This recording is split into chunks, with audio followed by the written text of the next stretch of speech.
pull it up on here so that you can see it. Okay.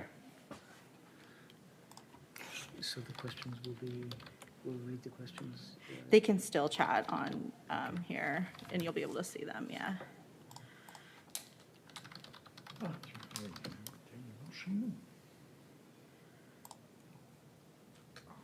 So here's the chat. There we are.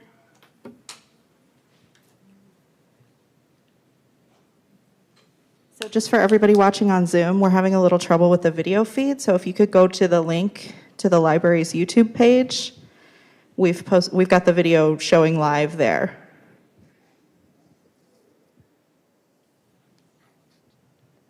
And I'm going to turn the Zoom. Need to kill the audio coming from. Yeah, it's not gating like it's supposed to either, so that's a problem. That's not supposed to happen.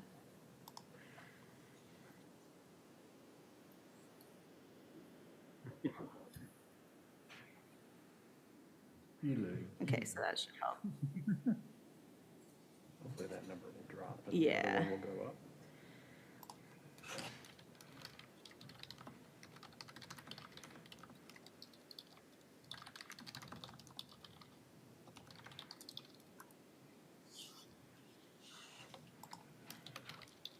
You're saying we can go to YouTube as an alternative to watch the live feed. Not an alternative. Oh wait, that's responding to me.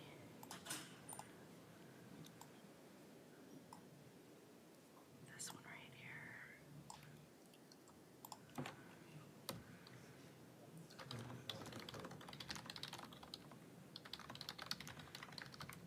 All right, I can talk to them from in there, so you guys can start. Okay. Sorry about that. That's okay.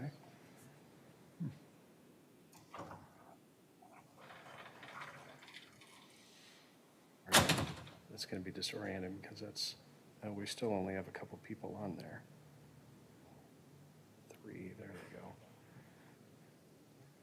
All right, we're just migrating people over from Zoom to YouTube. So if we just take one more moment while we watch our numbers go up, we'll be okay here. Those electronic nomads. It's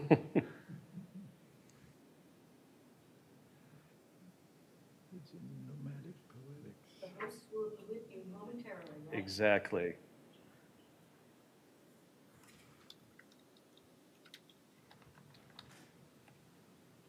Okay, good. Vaughn's got that going.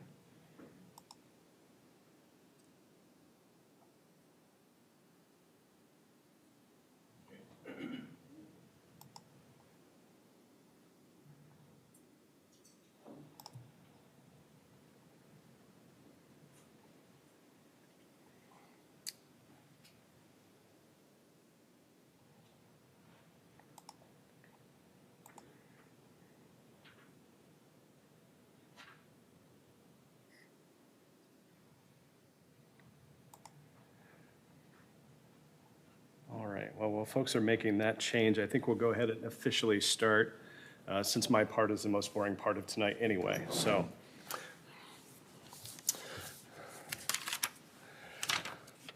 All right, well, thank you very much for coming out tonight. My name is John Kenyon, and I'm the Executive Director of the Iowa City UNESCO City of Literature Organization, and I would like to welcome you to the 2021 Iowa City Book Festival. Thanks to those of you who are joining us here in the room at the Iowa City Public Library, as well as to those who are slowly migrating their way over to YouTube to watch us there. The event will also be recorded, so we'll be sharing the link out tomorrow for folks who were not able to catch it today. So I wanted to start by just thanking our sponsors, without whom all that we do would not be possible. We have support coming from the City of Iowa City, from the University of Iowa, and from Iowa Public Radio. We also want to thank our partners who help us to put on these events, particularly the Iowa City Public Library, where we hold many of our events. They house our office and have just been wonderful partners to us for well over a decade. We also would like to thank our friends at Prairie Lights. We have our friend Kathleen in the back, who has books from our authors, and she would be happy to sell those. The more you buy, the less she has to take back to the store, so I'm sure she would love that. And of course, I would like to thank our programming partners. And we have had some wonderful partners over the years and continuing this year. And one of our best partners has been the International Writing Program at the university. From the very beginning of the festival, we have worked with the IWP on programming, and not just on programming, but Chris and Hugh and Natasha and the entire team there have just been instrumental in helping us to be a better organization and to really strengthen our ties internationally. So thanks to all of you for what you have done. They also tonight bring you this program, and we're so very pleased to be able to partner with them on this. And so without further ado, I'd like to introduce Christopher Merrill, who is the director of the IWP, who will introduce tonight's program.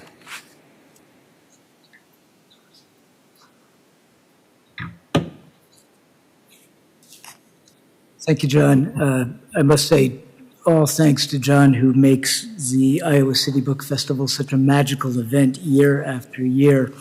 And tonight is a special event in the sense that it not only brings together one of our current fall residents, Habib Tengour, about whom more in a moment, but it brings back to IWP our very first participant from Luxembourg, Pierre Joris. Pierre and I have known each other for quite some time, and it was Pierre who introduced me to Habib's work and made possible this conversation about writing, about translation, but most saliently about the thematic poetics, ways in which travelers give us a larger sense of the world. Habib Tengour is a poet, essayist, playwright, translator, scholar, and editor from Algeria. He has published more than 20 books, including his recent volume of poetry, Empedocali Sandale. I knew I would get that screwed up. His poetry has been translated into English, German, Italian, Arabic, and many other languages. He himself translates poetry from both Arabic and English. In 2016, his work garnered him a Prix European de Poésie Dante. He directs the series Poèmes du Monde, Poems of the World, for the Algerian publisher APIC. And his participation in the IWP's fall residency has been made possible by the Paul and Welling Angle Memorial Fund.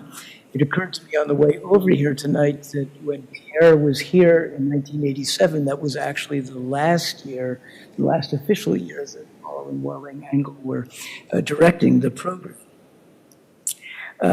He is, as his friend, colleague, and translator, Pierre Joris, observes in his introduction to Exile is My Trade, a Habib Tengour reader, and as John noted, copies of which are available in the back.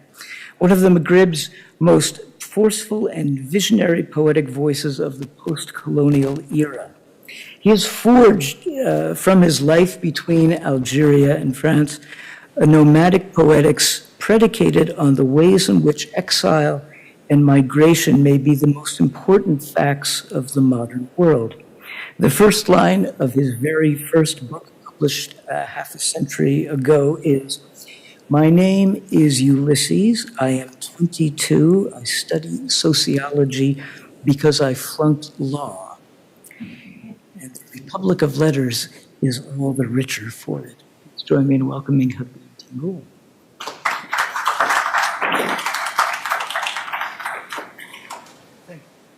Thank you to be here. So, and I'm very happy to be here with my friend because we knew each other for a long time. We met, I think, in '76 in Algeria, in Constantine. Pierre teaches English literature, and I was in sociology department. And so our friendship began those years. And after that, with Pierre, we had the same, we liked the same poets and American poets and North African poets. And he initiated me to translation because he said, no, you have to translate. It's very important. And I say, well, but I don't know. Try. And yeah, it was really a good thing. So With Pierre, the reader, it is in an anthology, and I am going to read some text, short poems. Maybe the long prose are too, maybe you have no time. But I begin with the short poem. The first one, it's L'arc et la cicatrice, my first poems. Yeah, the 70s. And I began with a part, Café Marine. Toutes les mers traversées, Calypso portait les senteurs lourdes, et le marin la regardait épouiller ses rêves. Pourquoi évoquer ce qui fut jour à la nostalgie? Ulysse était Dieu auprès d'elle, qui pleurait les florilèges oubliés. Un jour, le coquillage lui dit l'immortalité d'une odyssée, et il demanda à rentrer. Calypso carried the heavy scent of all the seas crossed, and the sailor watched as she deloused her dreams. Why bring up what were days of nostalgia? Ulysses was God for her who was weeping over forgotten garlands. One day, the seashell told him the immortality of an odyssey. He asked to go home. Celui-là aussi. C'est dans un bar sans avenir qu'Ulysse engage ses compagnons à la rupture lourde de désir. Ils commandent la première tournée et ils burent jusqu'à la fermeture. Ils se réveillèrent des jours amers au tragique tissage du conte où l'enchantement quotidien se révèle inutile à saisir la mélancolie innée des cercles. À la barre, Ulysse exhortait l'équipage à lester ses rêves au bleu hasardeux, en finir avec la servitude du petit déjeuner. It's in the no future bar that Ulysses gets his companions to commit to the break heavy with desire. He orders the first round and they drank until closing time. They woke up bitter days at the tragic weaving of the tale where daily enchantment reveals itself useless at grasping the innate melancholy of circles. At the helm, Ulysses exhorted the crew to ballast their dreams to the hazardous blue, to have done with the servitude of breakfast. Je vous comblerai le regard, dit Ulysse à ses compagnons, et vous verrez. On courbera la lune à polir le tremblement des lèvres, à l'émerveillement du miel de lavande, et le spectacle enfantin de découverte à renommer dans le midi salé de nos doigts. Loin de la peine qui creuse le regard agile à se lier, loin de mourir, qu'attendre du voyage, disent les compagnons. Et 20 années plus tard, Ulysse rentrait seul. Il se dirigea vers le café de la marine et, après avoir payé à boire à tout le monde, je vous comblerai le regard, dit-il. I'll gratify your gaze, Ulysses tells his companions, and you'll see. We'll bend down the moon to polish the lips trembling with the wonder of lavender honey, and the childish spectacle of discoveries to be renamed in our fingers' salty noon.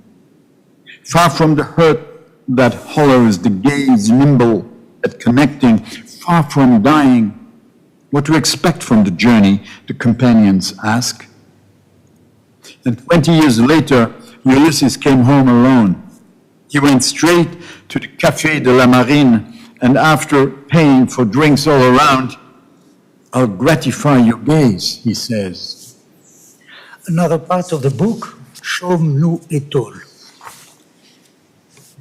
Rayures, restes calcinés, demeure vide de rêves. Tu épuisas le regard de toutes les places désignées, mourir le chemin. Comme la corde terrée, comme le galop qui a perdu la cadence, comme la hardiesse de l'eau, ou la halte redoutée, oubli des premiers pas. Que d'attentes dans nos vies, là, sèche une vigne au soleil blanc, là, mon corps s'était cassé au sol. que d'envie dans l'attente aimée. Les jours imaginent le sable déserté, parade. Grooves, calcinated remains, dwelling emptied of dreams. You're exhausted to gaze of all the designated spaces, to die the path, like the rope gone to earth, like the gallop that has lost its cadence, like the boldness of dawn, where the feared halt, oblivion of first steps. How many lulls in our lives? Over there, a vine dries in the white sun. Over there, my body had shattered on the ground. So much desire in the well-loved, while the bees imagine the sand deserted. Parade. Mire offerte, sceptre déposé au jour qui se lève nu, tremblante rencontre. Nos vies se sont croisées pour se perdre à jamais. Pleurer le lieu aujourd'hui, mémoire mutilée. La peine maîtrise les mots. Tu te présentes avec une histoire rapiécée, une âme jaunie par le temps. Quel espoir tiens-tu dans le propos égaré? À l'approche du soir, j'ai entendu les larmes et nos vies se sont regardées. Longtemps, la plaie suspendue comme un blâme. Offered myrrh, scepter laid down to the day that rises naked, trembling encounter. Our lives cross to lose themselves forever, to weep over the place today, mutilated memory. The pain masters the words. You present yourself with a patched up story, a soul yellowed by time. What hope do you hold in the words gone awry? As evening closed in, I heard the tears. Our lives looked at each other. For a long time, the wound suspended like a reprimand. Auteur jaspé, tu contemples le crépuscule au sortir d'un drame, miroir sans résonance, dénuement des effets. Ta vie heurte l'autre rive, ton âme hypothéquée. Tu dis, je n'ai pas voulu cela, mon visage, et tu dis, le destin sous le masque, une promesse arrachée. Elle, soucieuse, te regarde, et regarde, et te regarde. Regarde-toi. Au sortir d'un drame, miroir sans résonance. Marbled height, you contemplate sunset at the close of a crisis. Mirror with no resonance, destitution of effects. Your life collides with the other shore, your mortgaged soul. You say, I didn't want that, my face. And you say, fate under the mask, a snatched promise. She, worried, looks at you and looks and looks. Look at yourself. At the close of a crisis, mirror with no resonance. And the second collection, Gravité de l'ange, some short poem also. The part is le radeau de la mémoire. Rivage, tu scrutes sur le sable humecté, lumière et sel ensommeillés. Tu souris, aux choses environnantes tu te présentes vieilli dans l'île et le silence. La mer n'amorce nulle complicité et seul tu baignes dans une évocation dite innocente. Le long voyage lointain dérisoire, l'art d'accoster oublié, brouiller tout repère. De rivage en cicatrice glisse l'intention d'un regard. Sure, on the dampened sand you survey light and salt, drowsy. You smile to what surrounds you. Older, you present yourself on the island in the silence. The sea proposes no complicity, and you bathe alone in an evocation said to be innocent. The long voyage far away, derisory.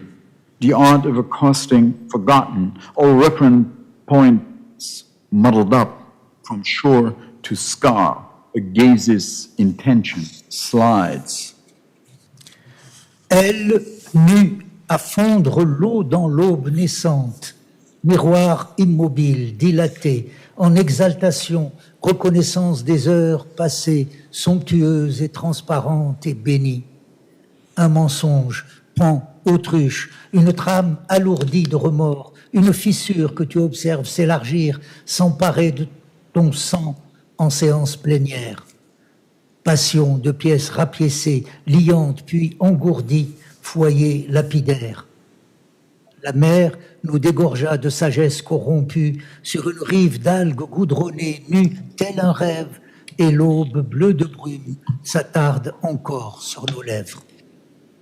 She, naked, cleaving the watery nascent dawn, immobile mirror dilated, in exaltation, recognition of the hours, spent, sumptuous, and transparent and blessed. A lie, peacock, ostrich, a weft weighed down with remorse, a fissure you observe growing wider, seizing your blood in plenary session. Passion for patched up pieces, affable, then numbed, lapidary hearth. The sea disgorged us of corrupt wisdom on a shore of tarred algae, naked as in a dream. At pre-dawn of fog still lingers on our lips. Brusquement, rien. Et tu réapparais, ordonne de revivre au-delà. Que de mots couverts d'hermine, une taciturnité d'oiseaux nocturnes, le vêtement déchiré par simple atavisme.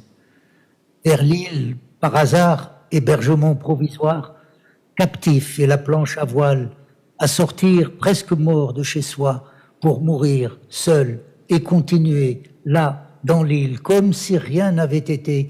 Tu reviens exiger la rançon d'une vision, détruire une âme dévastée par ses voyages. Tu es mon domaine, mon lien, je m'installe chez moi, je te délivre car j'ai appris à me tenir. Suddenly, nothing and you reappear and command to relive beyond so many words draped in ermine, the taciturnity of a night bird, the garment torn by simple atavism, toward the isle by chance, temporary accommodation, captive and the sailboard, to leave home nearly dead, to die alone and go on. There on the island, as if nothing had happened, you return to demand the ransom of a vision, to destroy a soul devastated by its journeys. You are my domain, my link. I settle in at home and deliver you, for I have learned to behave myself. And now, an extract, yeah, from a long poem, Ordeal 2. Pierre translated also this long poetry. Et maintenant, un extrait d'un poème qui s'appelle Épreuve 2.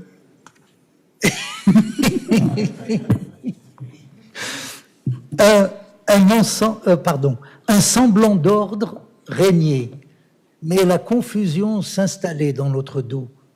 Quelqu'un agita la chemise froissée, pleine de taches rouges, devant une foule médusée. Il a évoqué l'âge et les mérites du défunt, rappelé la légitimité du lignage, requis le prix du sang. La catastrophe était inévitable. Elle disait « Ne suis-je pas votre mère à tous ? Comment pourrais-je privilégier un seul clan ? Mes yeux pleins d'affliction vous couvrent d'un même amour. Je ne cherche pas à vous induire en erreur. Je sais la révolte aujourd'hui salutaire. » Il disait « C'est bien vous que j'ai choisi pour me venir en aide. Pour vous, j'entame un deuxième exil, mais l'effort exigé vous semble trop lourd. Savez-vous au moins ce que c'est qu'une attache, le chemin que l'amant parcourt dans le désert à chercher un regard de celle qui se dérobe? Comme je plains vos cœurs sourds à ma sollicitude. Le jour s'est obscurci comme envahi par une nuée de sauterelles ou le vent de sable des confins de Hejaz. La température s'est alourdie.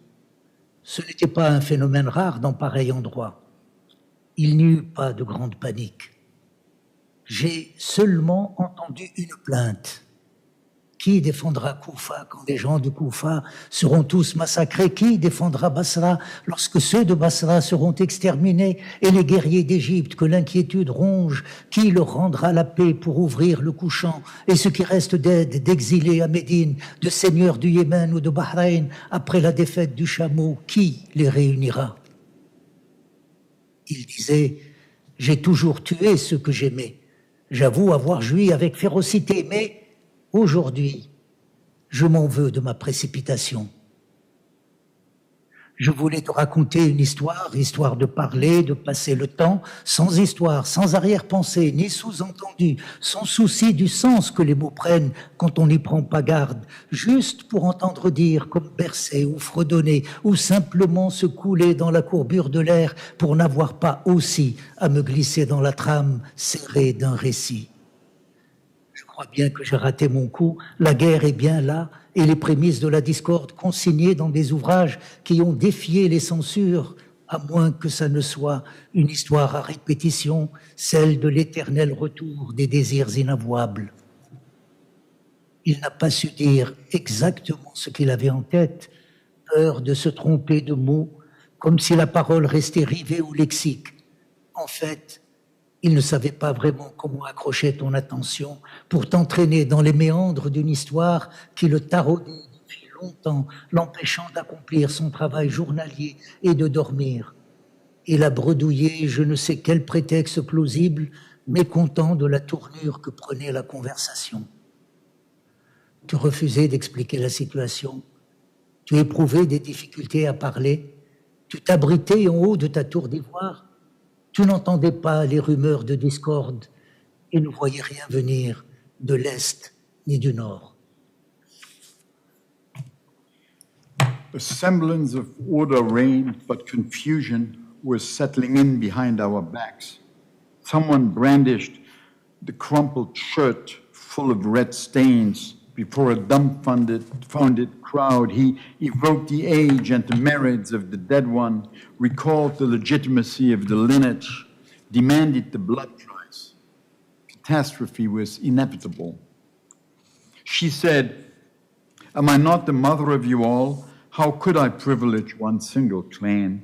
My eyes, overflowing with affliction, gaze at you with the same love. I do not try to induce you in error. I know revolt today to be salutary." He said, "It is you indeed whom I have chosen to come and help me. For you, I start a second exile. But the needed effort seems too heavy to you. Do you know at least what a tie is? The distance the lover covers in the desert to search out a glance of the one who hides. How I pity your hearts, deaf to my solicitude." The day grew dark, as if invaded by a cloud of locust or a sandstorm from the confines of the Hejaz. The temperature became heavier. This was not a rare phenomenon in such a place. There was no great panic. I only heard one complaint. Who will defend Kufa when the people of Kufa, when all are massacred? Who will defend Basra when all those of Basra are exterminated and the warriors of Egypt who are devoured by worries? Who will give them peace to open the Occident? And what remains of aides and exiles in Medina, of lords of Yemen and of Bahrain after the defeat of the camel that will unite them? He said, "I have always killed those I loved. I confess to have found a ferocious pleasure in it. But today my haste makes me angry at myself." I wanted to tell you a story in a way of talking, of spending time without worry, without reservation, nor innuendo, without worrying about the meaning words take on when you don't take care just to hear, say, like rocking or humming or simply slip into air's curvature so as not to have also to insert myself into the tight woof of the narrative. I do believe I screwed up the war is here indeed, and the premises of the discord are recorded in books that have defied the various censorships, unless the story is a story of repetition, namely the one of the eternal return of unavowable desires. He did not know how exactly to say what was on his mind, fear of picking the wrong words as if speech remained stuck to the vocabulary. In fact, he didn't really know how to catch and keep your attention and drag you into the meanders of a story that had anguished him for a long time, keeping him from accomplishing his daily tasks and from sleeping. He stuttered, I know not what plausible pretext, discontent with the direction the conversation was taking. You refused to explain the situation. You had difficulties talking. You took shelter at the top of the ivory tower. You didn't hear the rumors of discord and saw nothing coming from the east or from the north. Stop here ou on continue? You too? Bonjour. Ah, non, oui, on reprend après. Ok, on va voir. Bon, je peux commencer par traduire, lire en français les poèmes que j'ai traduits et Pierre lira le poème en anglais. J'ai traduit et j'ai fait publier dans la collection Poèmes du Monde un recueil, enfin pas le recueil en entier, le recueil c'est les 40 stations, les méditations d'Al-Hallaj. Il y a 40 stations et là j'en ai traduit 20. You know, the book. It's okay. It's okay. It's okay. A book Habib translated. You'll read it. It's about Hallaj is a Sufi mystic in Islam and a very well-known mystic. He was crucified because he was considered as an heretic. Ana al-Haq. Yeah. Manners, adab, manière. Oui. Manière. C'est quoi cette manière? Je veux dire matière, que tu affiches debout là, dans le désert. Sors tes mains des poches. Le désert n'a pas de manière, mais beaucoup de poches. Cela n'excuse pas ton manque de savoir-faire quand il s'agit de partager cette dernière pincée de sable chaud et mica, filoche cachée dans les poches de ton cœur. Christy, do you want to say something? One, manners, adab. What is the manner? I mean the matter with you standing there in the desert. Take your hands out of your pockets. The desert has no manners, but many pockets, which is no excuse for your lack of know-how when it comes to sharing this last pinch of hot sand and mica hides as lint in the pockets of your heart.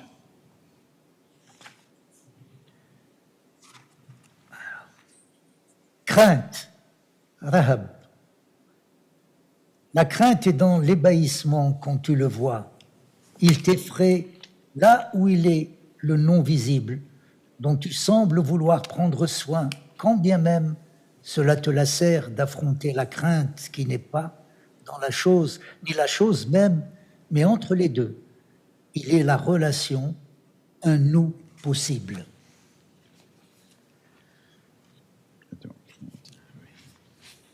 One, Four.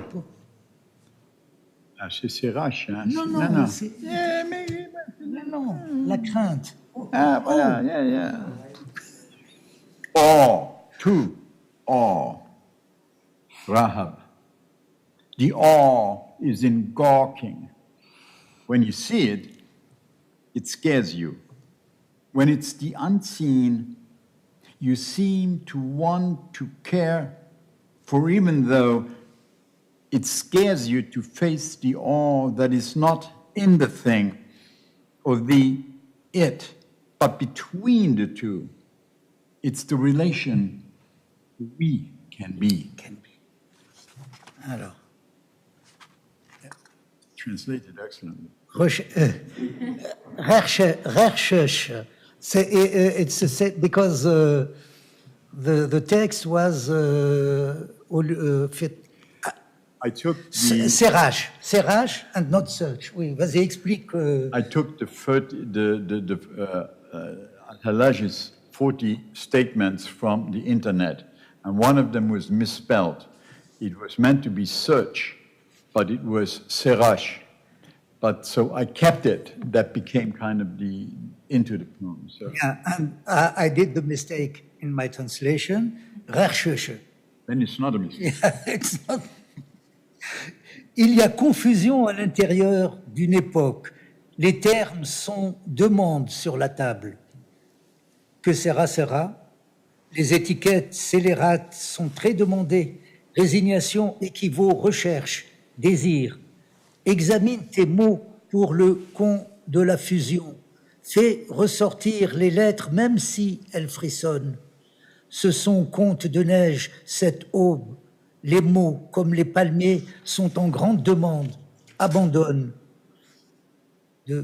Quand on jouit des privilèges que des symboles, la démonstration est recherche et la négligée est résignation. Cela équivaut au même, car la recherche est un principe qu'on ne doit pas négliger. L'impuissance est l'anéantissement de la faculté de recherche. For serrage, there is confusion inside an era. The terms are demands on the table. Que sera, sera. Arch labels reach high demands. Resignation no better than search. Desire. Search your words for the con of fusion. Make letters stand out even if they shiver. It is snow tales this dawn. Words like palm trees are in high demand. Desist. 2. Whenever one enjoys favor, all actions, so many tokens. Demonstration is search, and his neglect thereof is resignation. No better than search, for search is a principle cannot be neglected. Impotence is the annihilation of the faculty of search. خلاص؟ خلاص.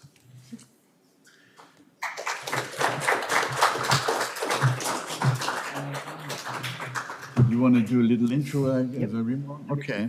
Yeah.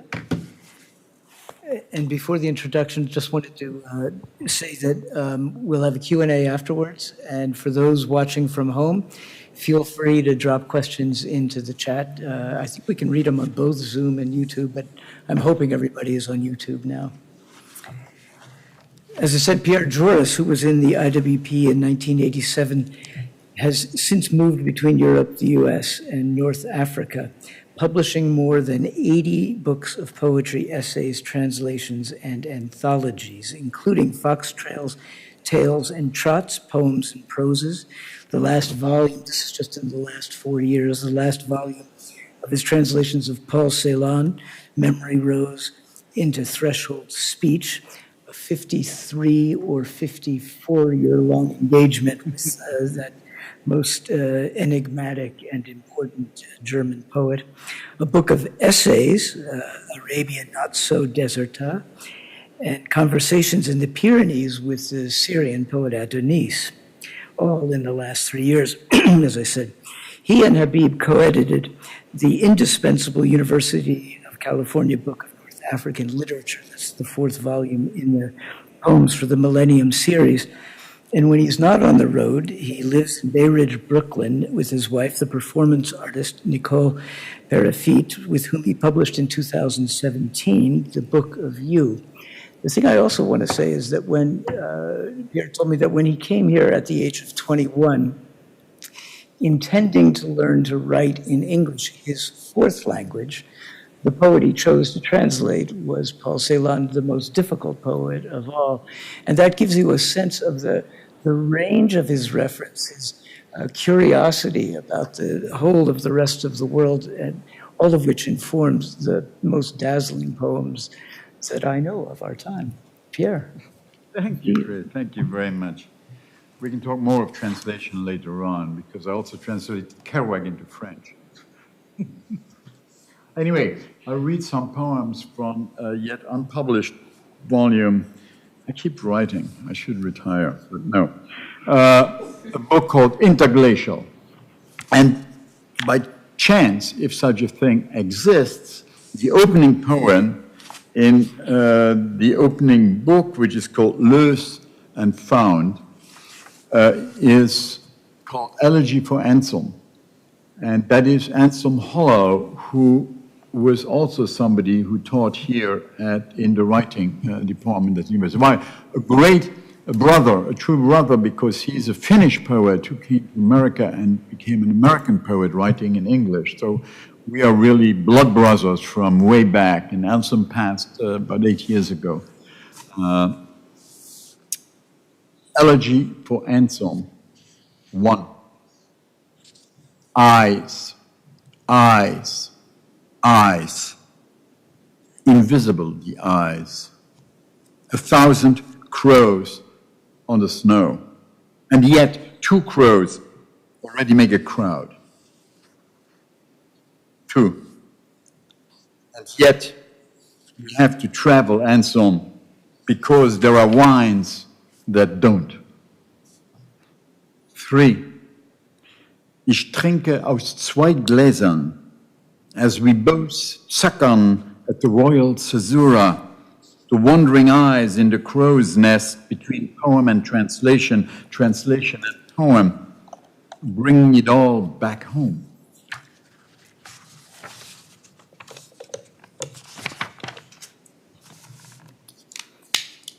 A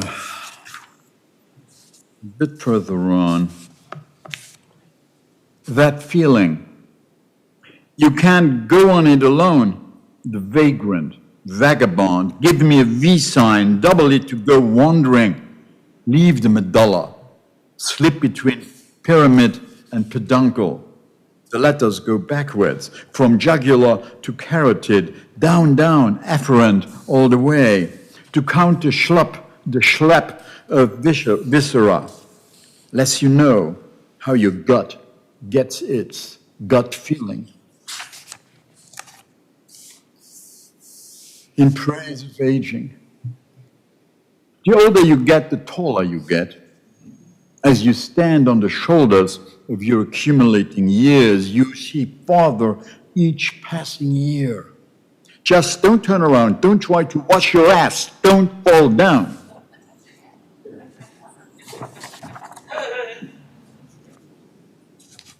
So this is nearly a random gone through this thing, but you know, it will give a number of moods.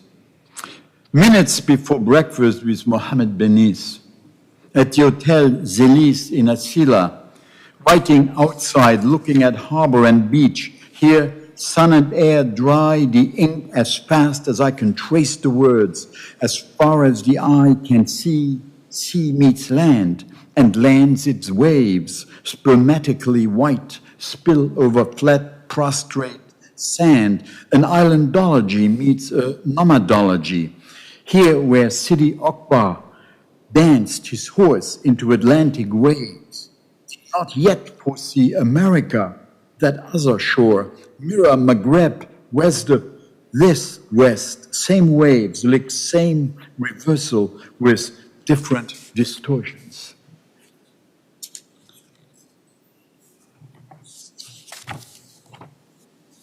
Mohammed wrote from Paris last week. He's in Paris right now.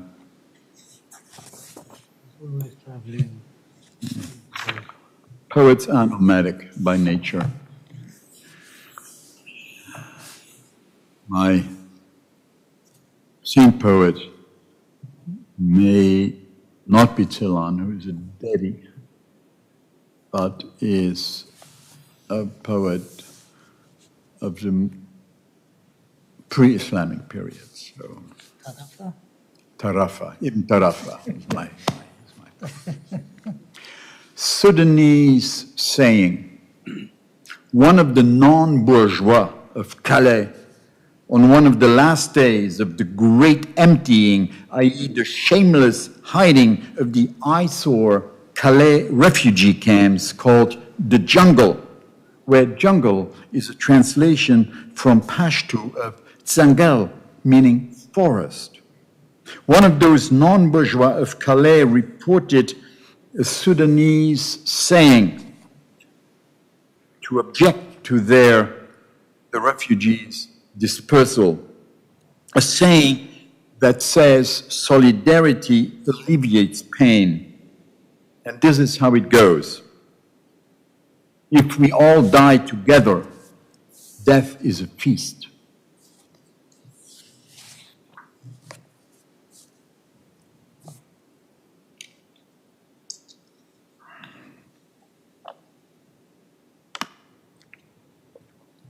Refugees have been dispersed, but there are camps still around Calais. There are, vast amounts of people.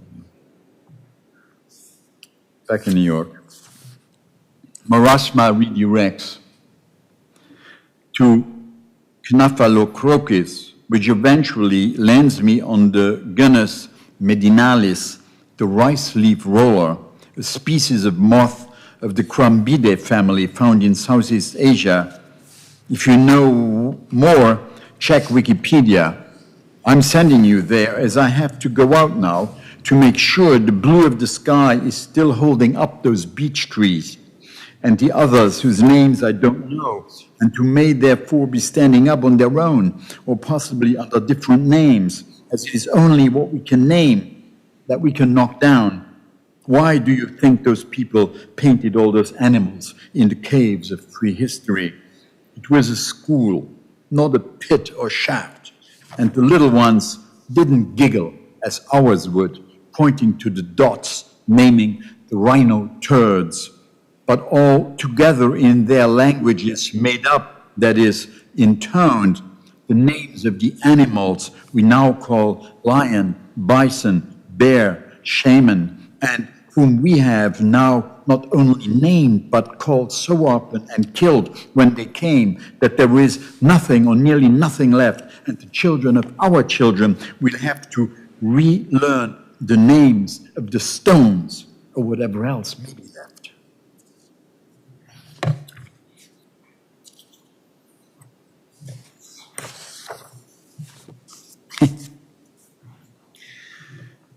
In the dark days of summer, 3 of them, 1. Thinking in Europe begins, so suggests Pascal Quignard in his Mourir de Pensée, with Argos, Odysseus's dog. Go see the Odyssey, chapter 17, line 301. Enosen Odyssea egus eonta translates word by word as, he thought Odysseus in him, who moved towards him. 2, which makes me think on lines by Habib Tengour, I translated A Dog's Age ago, and which read, Homer will say that nobody recognized him, Ulysses, except the old dog. But dogs don't live long enough to recognize their masters. 3, riding the subway this morning, this, a baseball cap on the N train, in dog years, dead, in red on pink cap of a very alive Indian lady in her 30s. A little manifesto. I like my manifestos very short. The poet's job. Pick up everything that shines. Discard the gold. Keep the light.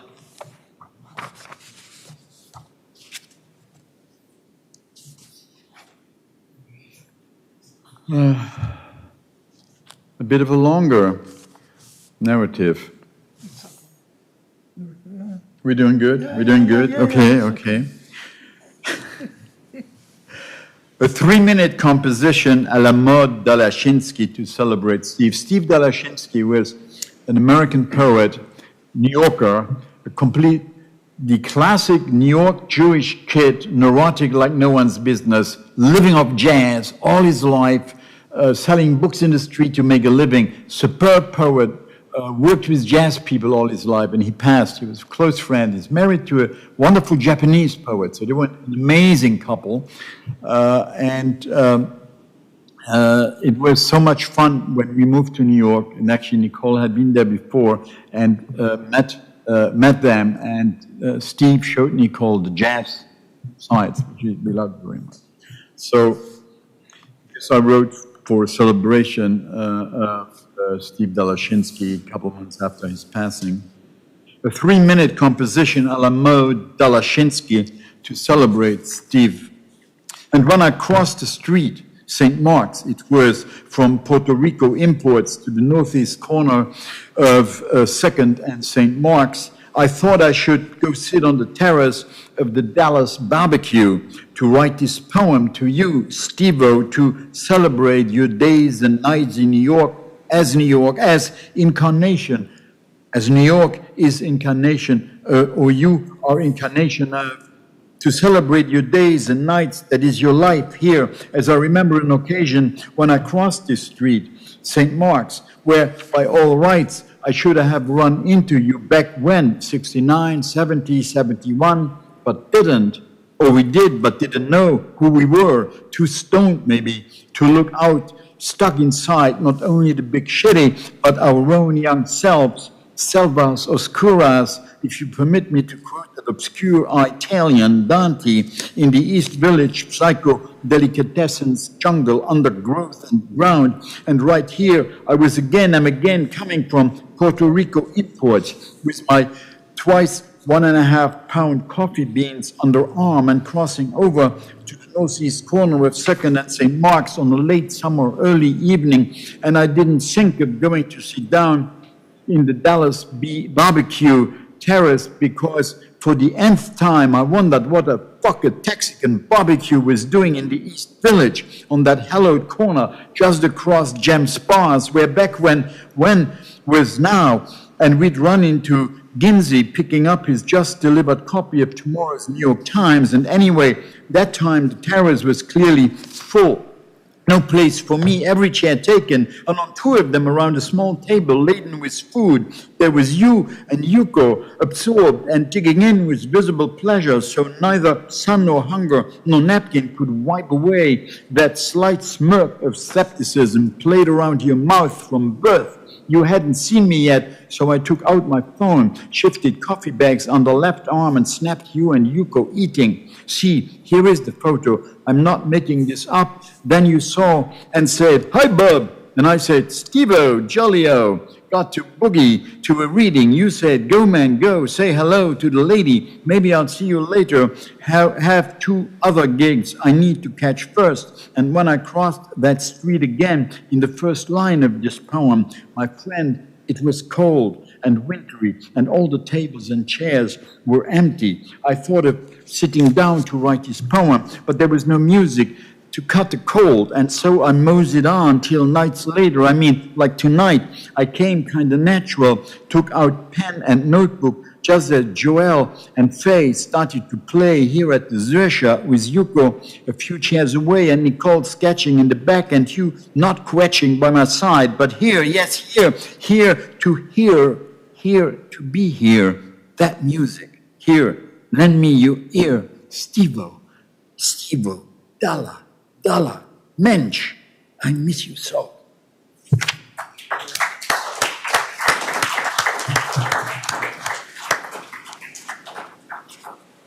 How are we doing? That is followed by a long elegy for my friend Louise Wash, who passed also. Friends keep passing.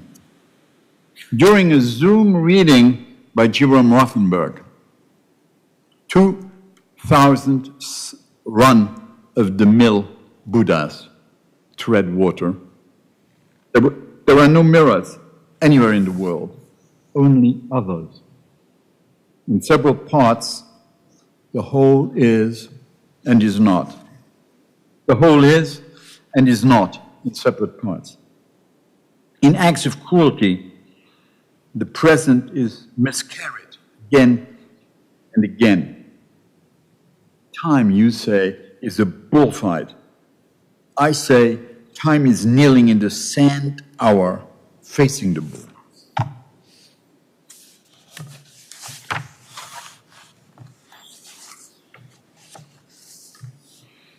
So in the last dream, Derrida comes down the majestic red-carpeted staircase just before day breaks, and with a large smile and an even more expansive wave of his left arm, the other rests on the baluster, gives the order for the gerrymandering to begin or to end.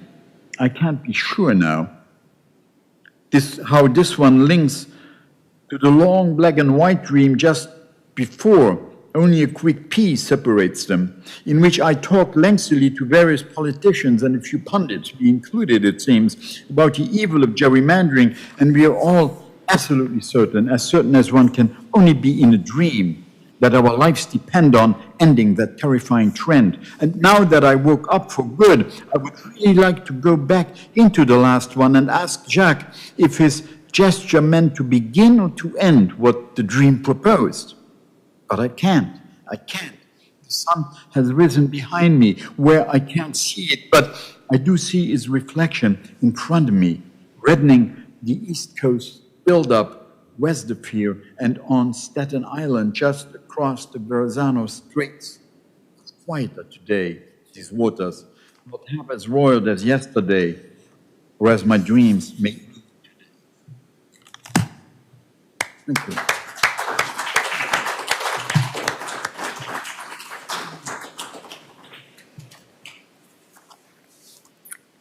The reading. For people in this audience, if you want to ask a question, John will have a mic, so we'll use the mic so that the people on Zoom or YouTube can hear the question.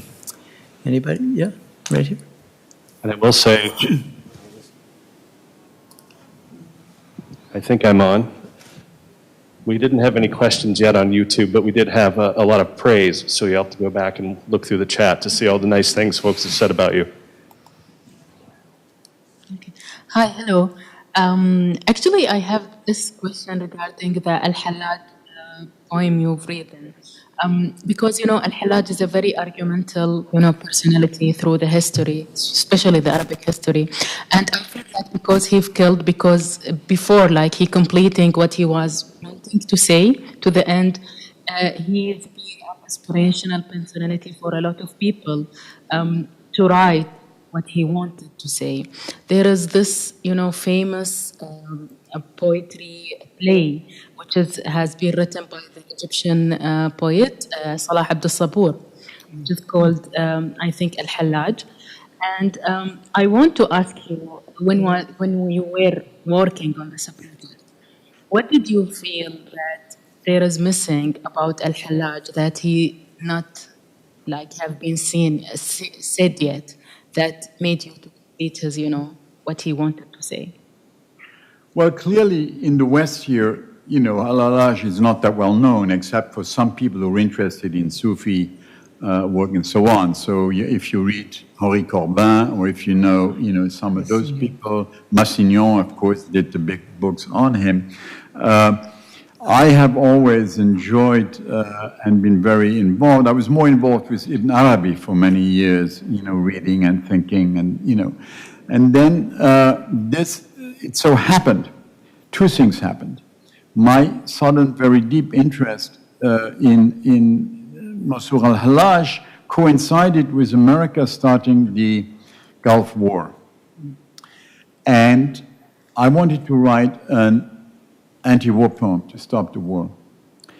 And I decided to conjure the spirit of al-Hallaj in those 40 poems, taking his 40 words, his 40 meditation terms, and writing a poem underneath them in an effort to write, if you want, against the war, without it being like stop the war type poem, as we did during the Vietnam War days. Of course, the war kept going longer, and what you see that in the poem, in that the later sections of the poem become much longer. I couldn't stop, I went all the way in the 40th section, actually was at the end when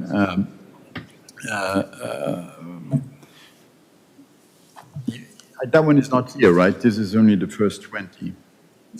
I know, Alila? Oh, yeah, Bedaya. Yeah. The end one is called Bedaya, the end, which is also the end is in the beginning, and the beginning is in the end, and it goes on and it plays on a famous song that, is an American song, Begin to Begin, and I play with that. So that was a long song to kind of celebrate the fact that that war was coming to an end. So if you want, my thinking was my own thinking about Laj and the deep interest that that man and his thinking, that famous line, Ana al-Haq, which simply says, I would say that is the same vision of the deity that somebody like Spinoza has. He's all over. That's it. I'm it. It is there. There's no need to create some outside authority in that sense. And so that certainly was core to the thinking in it. Then seeing the horror of that war, connected with the horror of all extremism coming from wherever it comes from. Also, I was interested by Al-Hallaj because, his vision is not the vision of the doctors of law, fuqaha. It's different. And what interests me is his poetry. He has a very strong poetry with images, interesting images. And when I was young, I don't knew Al-Hallaj. I knew only popular mystic in Algeria. I grew up in a city with many saints and many Sufi, but popular. And also their poetry was a popular poetry, not the classical one of Bistami, Al-Hallaj.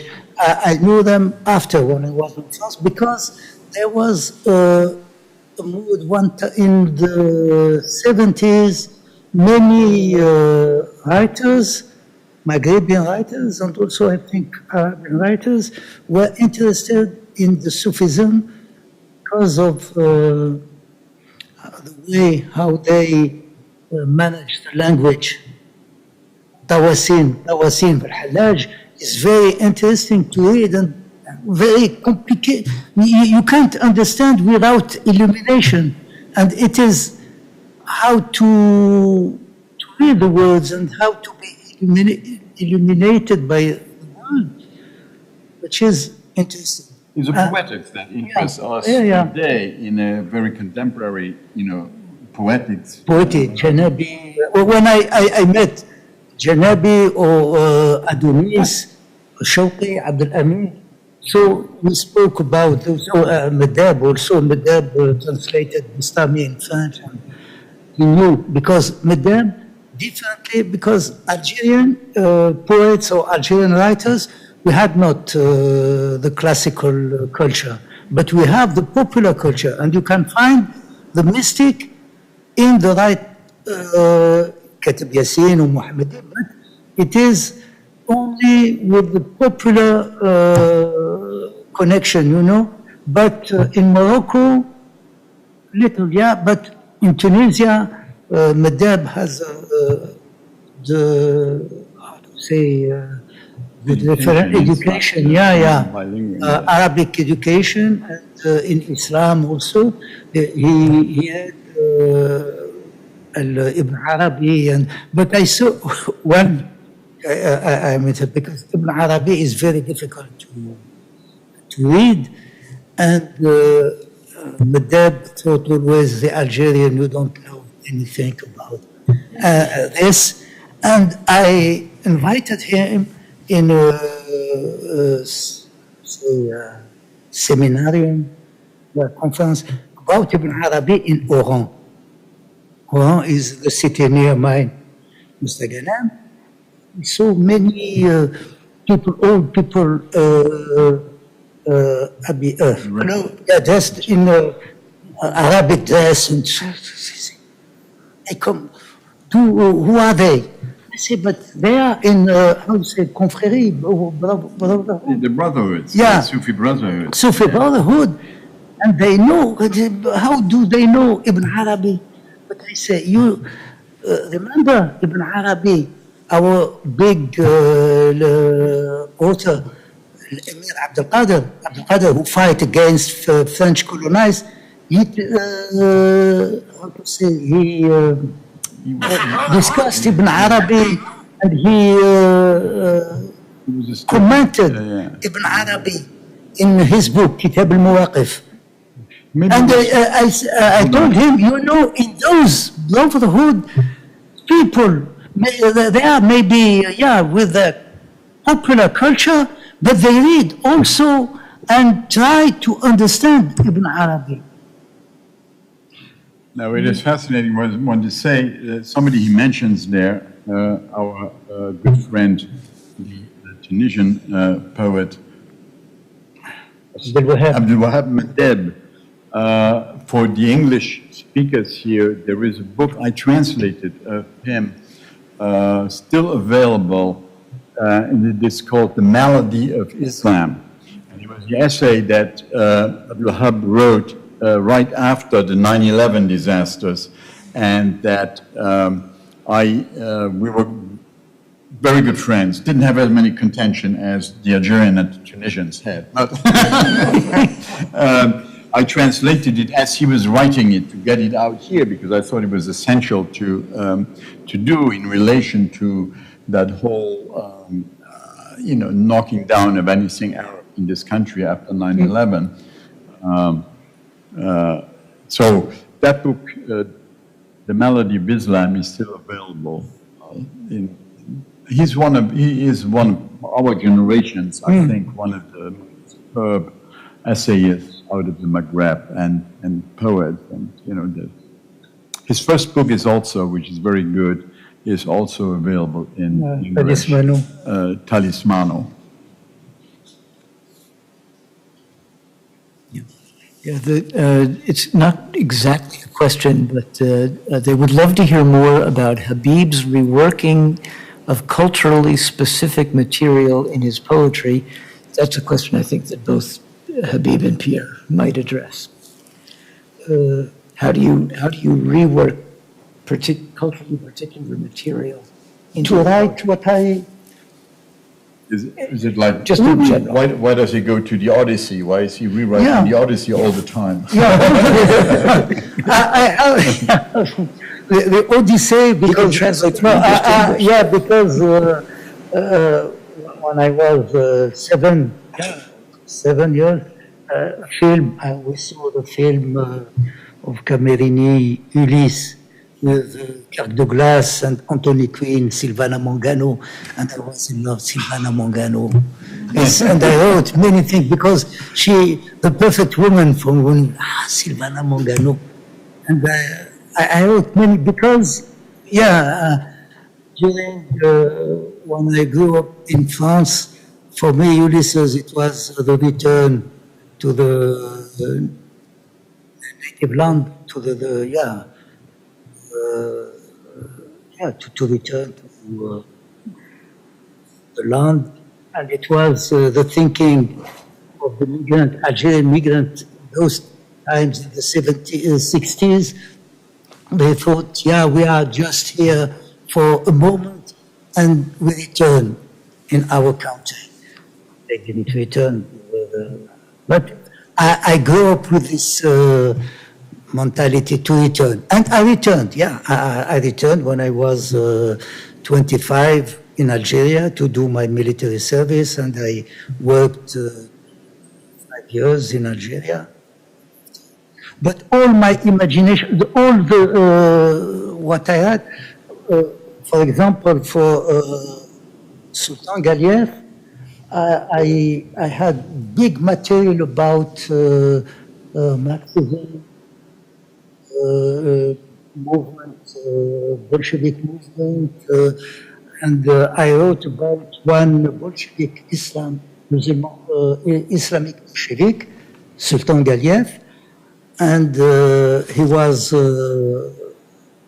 not killed, but he was put in jail by Stalin, and he disappeared. We don't know. And this,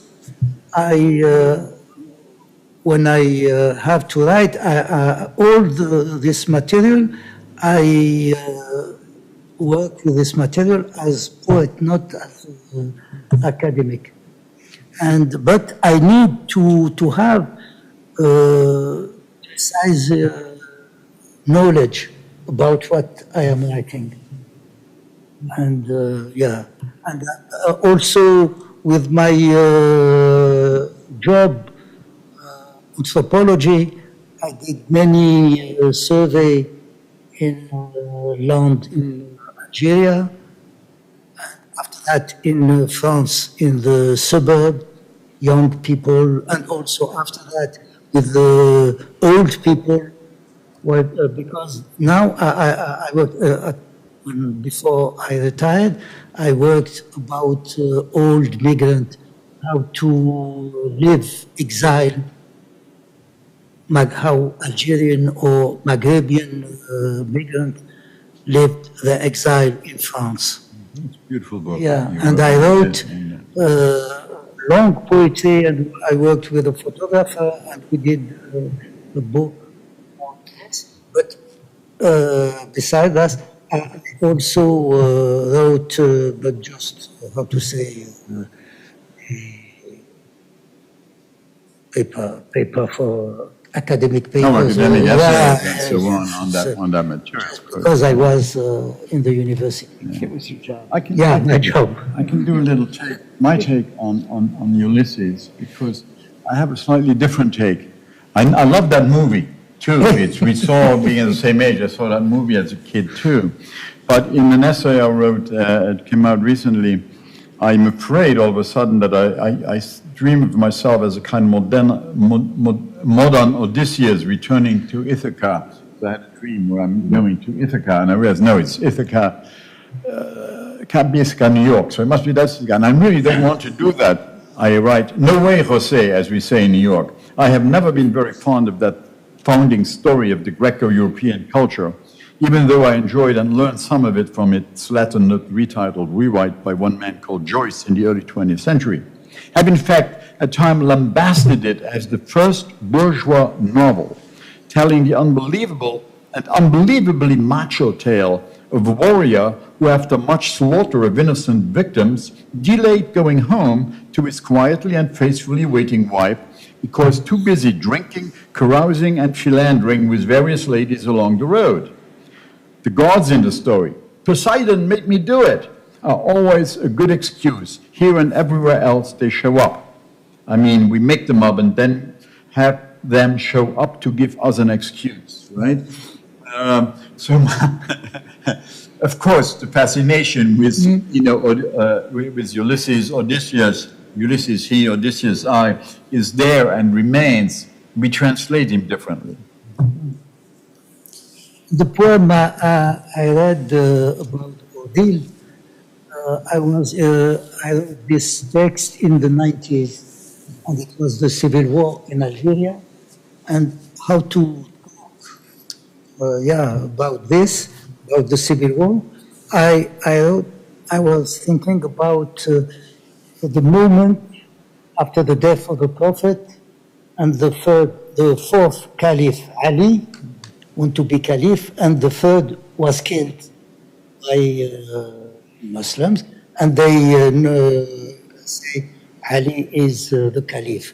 And it was the first dissension, how to say dissension? Dissension in the community. And they were fighting those who wanted Ali, those who wanted the revenge for the death of Uthman III, those who were with the wife of the Prophet, companion Prophet, but he was, and all those with different interests were in conflict. And to write the poem, I have, just many voices. She said, he said, and all, you can know this history, but you have to, when you hear the poem, you have to feel that there is a problem in the situation between many voices are here speaking, we want this, we want this, and the problem is we were in the civil war. By the way, if I can say one more thing about Ulysses, I may have just been bitching about him and what he did. Habib actually went, and his last book I have roughly is the Odyssey, where he writes the poems about all the women in the Odyssey, having the women speak out. So that's, and it may be translated eventually. Always, your poetry is a man poetry, and I said, well, now Ulysses, is not, I want the women, Calypso, Penelope, Circe, and how they think, how they see Odysseus, Ulysse. And it is not a good image. But you've touched on translation, and I'm glad that Pierre invoked Anselm Hollow. Maybe the two of you could talk about the ways in which your translating practices have informed your poetics, and vice versa. How translation has shaped your lives. When I put up the little note of this reading on Facebook this morning, added a line on top, I say, and we'll talk about writing as translation and translation as writing, in the sense that more and more I find, and you may not contradict me, or you may, that they're the same, that translating and writing are the same, because language already is a translation. So all writing is translation of some mode and order, and it's only if you claim that there is some absolute language, and that then you translate from that, and you couldn't translate into that anyway, as people do sometimes think of the Quran or of holy books, because they would be existing only in that. No, all language is a translation, and therefore all language has to be translated further, and so on. And also when you translate, you have to understand the language of another, but you have also to find your language, and how, with your language, how the translation modifies your own language to be another language. And so it's what interests me, because also when you translate the poetry, you can see if the structure works or not. If it's a bad poem, it doesn't work. And so, if it's a good poem, you have to write it in your own language and to find maybe new words, and it's what is interesting. And what Pierre said, it is new writing. Translating is new writing. And we all write with all these languages in our heads. I can nearly hear in Habib's writing the Algerian Arabic underneath it that plays, that is there. And I'm sure, somewhere my Luxembourgish, Germanic, and French languages are, somehow hearable. I sometimes bring it out very consciously in the writing, so that I bring other languages in. I always used to tell my students, the easy way for me to go on in a poem when I'm stuck is to take a line in Luxembourgish and translate it literally, and that usually makes a pun, and then I can move on, and it helps me move on. So that translation and writing, they're simply the same process, and they keep, but the pleasure is the more languages you have, the better it is. And here there are a lot of people who have a number of languages that old monocultural language thing is not global, by the way. It was basically the old colonial powers who believed in monolingual absoluteness. The French, of course, French language is, of course, the best language in the world. The English thought, well, ours is the most powerful language, And then the Spanish, they conquered the world, so they're Spanish. Those were the languages that were most resistant to notions of polylinguistic processes. And I used to tell my students in American universities, I've never come across an African who didn't know 4 or 5 languages, because that's how you're taught, how you're brought up with that. So that idea that one language holds it all or knows it all is simply not true.